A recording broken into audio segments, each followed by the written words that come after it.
हे कृष्ण करुणा सिंधु दीनबंधु जगत्पते गोपेश गोपिका कांत राधा कांत नमस्तुते। जय राधे श्री राधे। प्रिय भक्तबिंदु एवं दर्शकगण, धाराबाहिकभावे एकदिन एकादशी माहात्म्यगुलो आमी आपनादेर जन्य बोलছি। तो आज के बोलबो अजा बा अन्नदा एकादशी सम्बन्धे। भाद्र मासेर भगवान श्रीकृष्णेर जे जन्मतिथि जन्माष्टमी, ठीक तार 2-3 दिन परे जे एकादशीटी आसছে সেই एकादशीटिर नाम হচ্ছে अजा बा अन्नदा एकादशी। ब्रह्मवैवर्त पुराणे এই एकादशी सम्बन्धे बर्णना करा आछे। युधिष्ठिर महाराज যখন শ্রীকৃষ্ণকে এই एकादशीटी सम्बन्धे जिज्ञासा करेছিলেন, তখন भगवान श्रीकृष्ण ब्रह्मवैवर्त पुराणेर उपाख्यान तुले এই एकादशीटिर कथा बर्णना करेছিলেন। এই एकादशीटी पालन करले परे जीवेर जन्म जन्मान्तरेर पाप राशि केटे जाए। शुधु इह जन्म नय, गत जन्मेर पाप राशिओ तो केटे जाए एवं प्रचंड दुर्दशाग्रस्त बा विपाके पड़ले परे यदि कोनो भक्त एकादशीटी शुद्ध मने पालन करें ताहले तार समस्त दुर्विपाक केटे जाए एवं से आशार आलो देखते पाए। এই সম্বন্ধে একটি উপাখ্যান আছে, আমরা কম বেশি অনেকেই সেটি জানি। সেটি হচ্ছে রাজা হরিশ্চন্দ্র এবং তার স্ত্রী শৈবার উপাখ্যান। যেই রাজাকে বলা হতো দাতা হরিশ্চন্দ্র।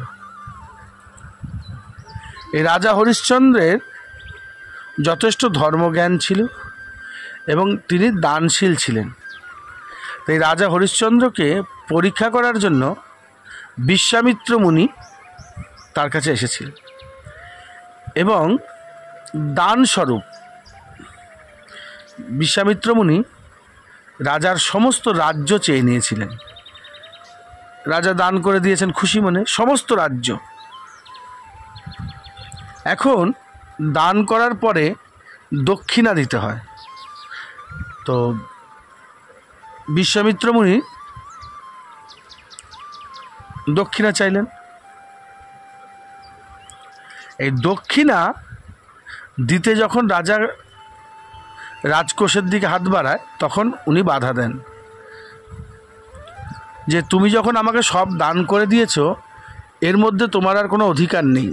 তুমি এখন তোমার গায়ের যে পরিধান করে আছো যে বস্ত্র এবং অলঙ্কার আদি সেগুলো পর্যন্ত তুমি এখানে নামিয়ে রেখে দেবে এবং গাছের ছাল পরবে। আর দক্ষিণা স্বরূপ তুমি অন্য কোনোভাবে থেকে রোজগার করে এনে তুমি সেই দক্ষিণা আমাকে দেবে। তখন হরিশ্চন্দ্র রাজা নিজের স্ত্রী শৈবাকে এবং পুত্র রোহিতাশ্বকে বিক্রি করে দিয়েছিলেন হাটে এবং সেই পয়সা এবং নিজেকে ডোমদের কাছে যারা মরা পুরায় তাদের কাছে বিক্রি করে দিয়েছিলেন। তারপরে সেই যে মূল্য পেলেন সেই মূল্য দিয়ে তিনি বিশ্বামিত্র মুনিকে দানের দক্ষিণা অর্পণ করেছিলেন। এবার যেহেতু রাজ্য বা দেশটা তিনি দান করে দিয়েছিলেন তাই তার থাকার জায়গাটাও ওখানে ছিল না। তিনি চলে গেছিলেন কাশীধামে।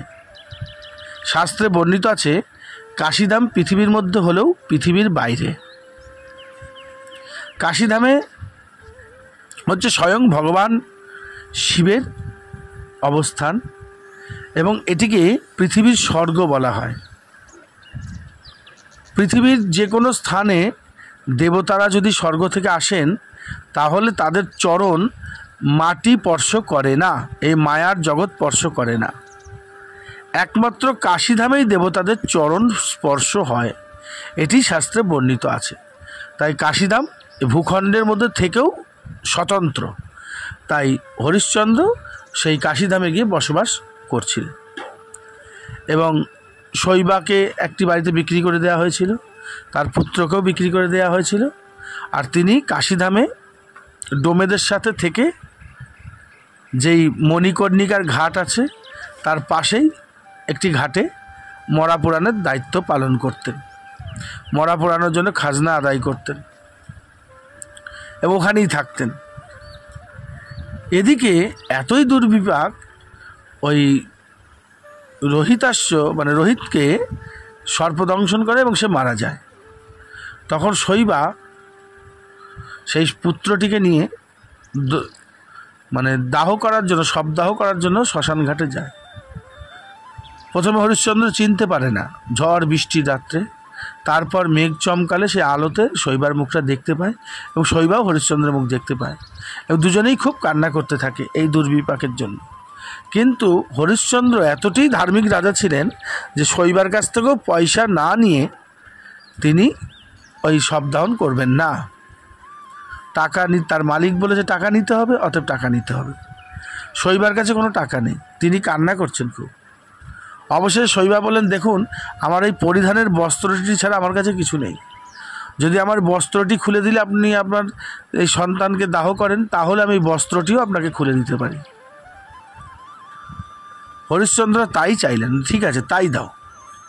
তখন শৈবা যখন তার গা থেকে বস্ত্রটা খুলে দিতে যাবে সেই সময় বিশ্বামিত্র মুনি সেখানে উপস্থিত হন এবং হরিশ্চন্দ্র এই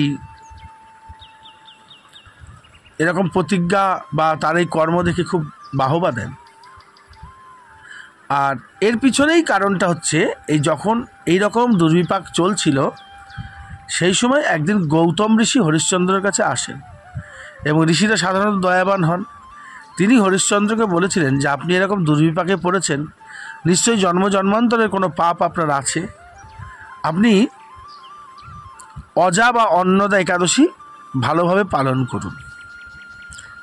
তখন এই হরিশ্চন্দ্র রাজা এই একাদশীটি খুব ভালোভাবে পালন করেছিলেন, নির্জলা ছিলেন এবং রাত্রি জাগরণ করেছিলেন।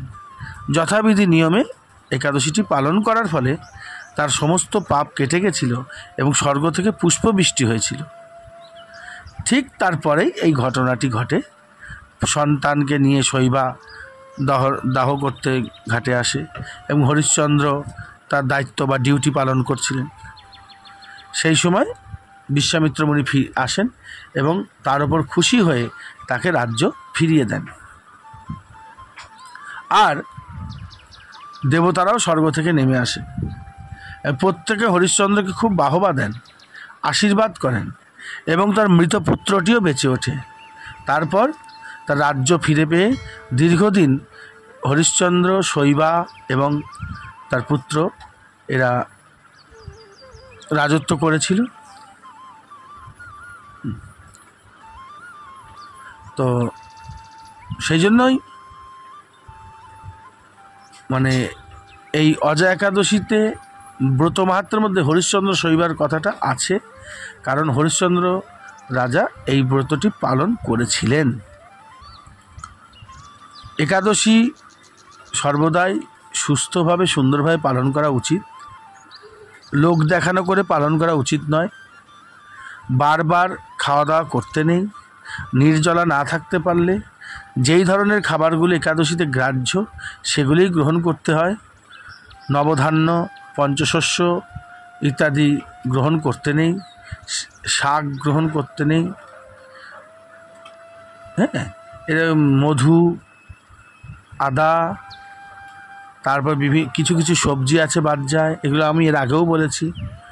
তারপরে শুধু অন্ন নয়, অন্ন পর্যায়ে যা কিছু পড়ে, ডালের পর্যায়ে যেগুলি পড়ে, হ্যাঁ, সর্ষে, তিল, ছোলা, মুগ, মটর ইত্যাদি, ডাল, হ্যাঁ, এবং ধান, গম, ভুট্টা, বাজরা, শ্যামা চাল ইত্যাদি, কাহন ইত্যাদি বর্জন করতে হয়।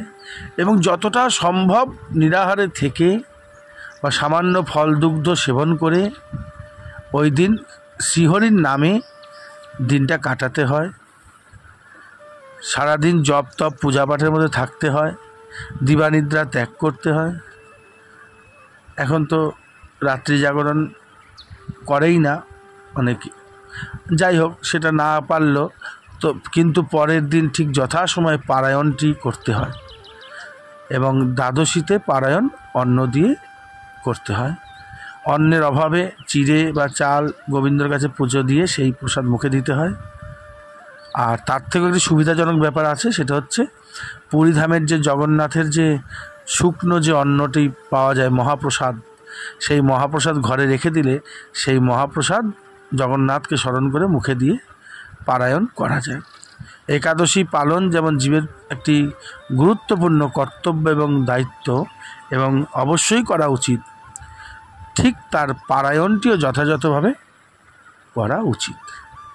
ঠিক আছে, সকলে ভালো থাকবে এবং এর পরের একাদশী নিয়েও আমরা আবার আলোচনা করব। সকলে সুস্থভাবে একাদশী পালন করো।